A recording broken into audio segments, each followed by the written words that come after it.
Welcome back to TLDR's daily briefing for Thursday, the 10th of July, 2025. In today's episode, we cover Britain and France's new nuclear weapons pact, the EU Commission president who survived a vote of no confidence, and why the CEO of social media platform X has decided to step down. But first, Lula clashes with Trump over his new tariff threat.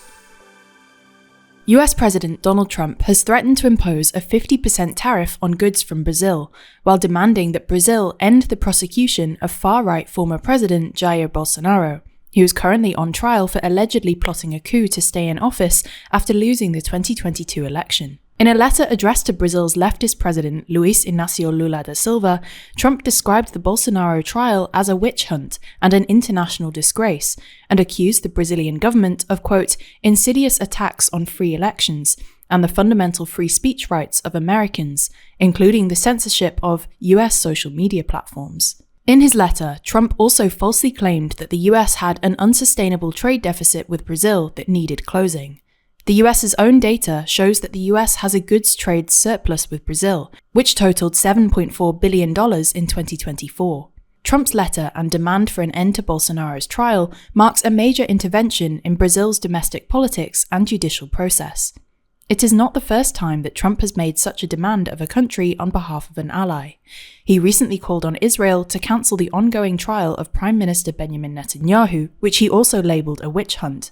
Since Trump returned to office, Bolsonaro's son Eduardo, a Brazilian congressman, has been lobbying officials in the US to intervene on behalf of his father. Brazil's President Lula has responded forcefully to Trump's demands. He said that Brazil is a sovereign country with independent institutions and will not accept any tutelage.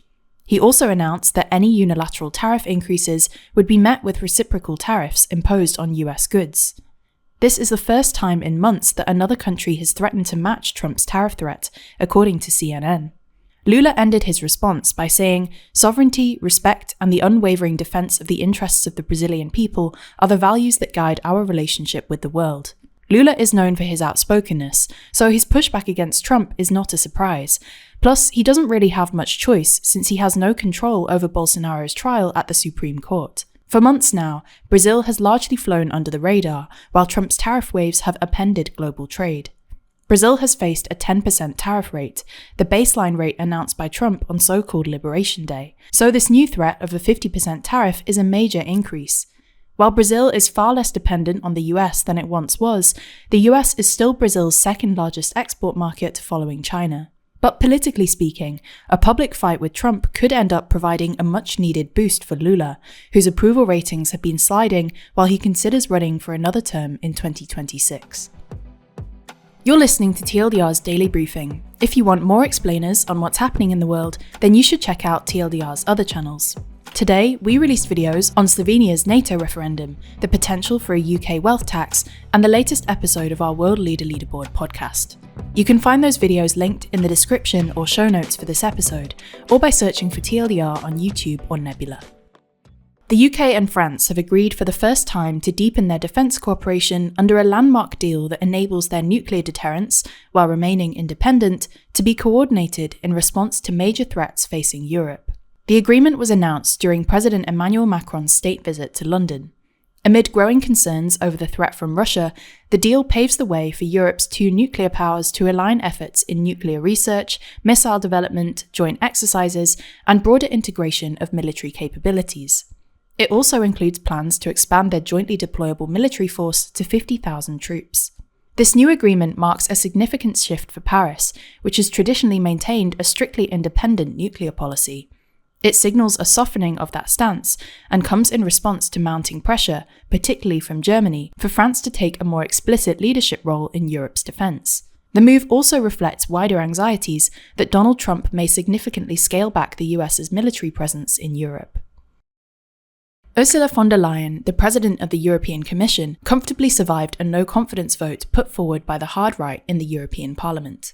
The motion contained a mix of allegations against von der Leyen, including text messaging privately with the chief executive of vaccine maker Pfizer during the COVID-19 pandemic, the misuse of EU funds, and interference in elections in Germany and Romania.